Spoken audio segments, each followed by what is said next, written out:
यतिखेर भने यो रात्रिकालीन समयमा म नारदमुनि थुनुचोक यानि बसा बरखाडाको यो नारदमुनि थुनुचोकमा गइरहेको छु।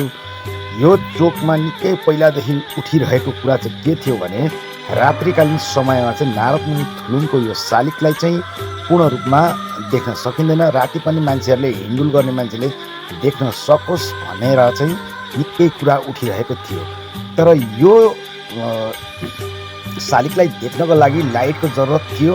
तर यो लाइट लाउने चाहिँ कसैले पनि यो कुरा मात्र भइरहेको थियो, कसैले गरेको थिएन। तर सफल व्यवसायी मिलन थुलुङ राई उहाँले यो अहिले काम गर्नुभएको छ। उहाँको कारणले गर्दा अहिले राति पनि यो नारदमुनि थुलुङको शालिगलाई प्रष्ट देख्न सकिन्छ। र मिलन थुलुङ राईज्यूलाई धेरै धेरै धन्यवाद म भन्न चाहन्छु। पक्कै पनि यो बसावासीको जनहितमा एकदमै राम्रो र सकारात्मक सन्देश दिन सक्छ भन्ने मैले बुझेको छु।